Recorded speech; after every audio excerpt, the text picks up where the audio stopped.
And I honestly, not to keep anything from you guys, I would love to explain what happened. I really don't have an explanation. So, I mean, I'm certainly not trying to keep anything. It was, a strange situation. It's part of the deal with the transfer portal. And then even in a COVID year, you're bringing in some people that you just flat out know less about. You can do all the homework and all you want, but you just don't know. And I will say, up to this point, the transfers we brought in, the majority of these guys have been fabulous. I'm excited to obviously see them play, here on Saturdays this fall. But within our program, buying into our culture, being good teammates.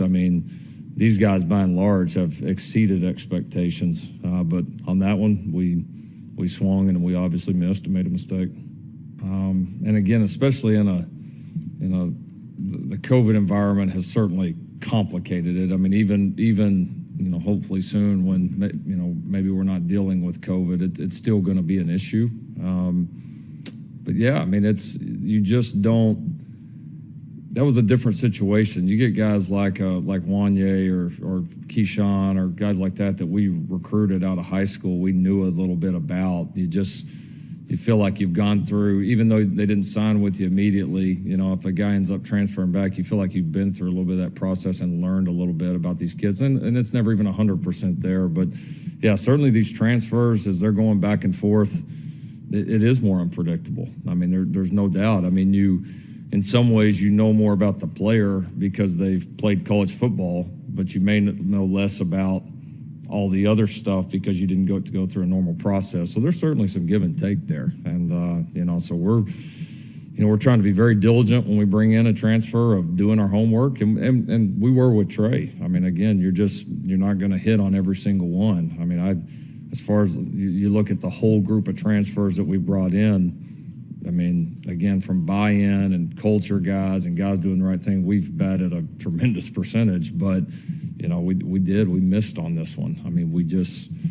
We flat out did. And so, you're going to continue to go back, learn, evolve your processes, keep trying to figure out, like we would in any situation, whether it was a transfer, high school recruit, if we did miss, why did we miss? What did we miss? Could we have seen this? Sometimes we find things that we could do better, and sometimes there's things that come up that I don't know how you would have known. And but we've got to control the things that we can. And if there's things there that we can do better, then I promise you we're looking to do that. We've still got 4 guys there that we feel confident with. Honestly, you can never predict that you're going to have what has happened. That's, you name it. It's just been one of those years, and it's kind of all hit in one group. And, went from being maybe the deepest position on the team to obviously taking a lot of unexpected hits. So that's part of it.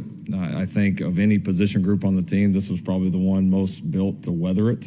So I guess in some ways lucky that it did come at this group, and we still have 2 very good experienced players there. And then I've been real impressed with Jaden Knowles and Todd Hudson. I really have. Honestly, even before the latest departure, both those 2 were certainly going to play for us. there was no question about it. So excited about those guys. We got 4 that we feel good about. And as far as I think that'll be primarily what we use. But us, we've got several other different skill sets on this football team, and we'll keep trying to figure out the best way to use everybody. Yeah, the top 2 guys I think could. I think it certainly makes sense that they could have an opportunity to both be very productive. Maybe closer back to the Samaje Perine, Joe Mixon days. When we got both those guys pretty involved. So I think you could. Certainly we're going to rely heavily on those 2, no doubt about it. And as far as Jeremiah, I would put him in the list of guys that have played a lot of snaps on this offense that are very versatile. That I think mentally and physically could handle it, but I certainly don't think he's the only one, but he's absolutely an option for us there. He as far from a player's perspective, he knows our offense as good as any guy that we have. He's a pretty constant, very consistent guy in terms of his mentality.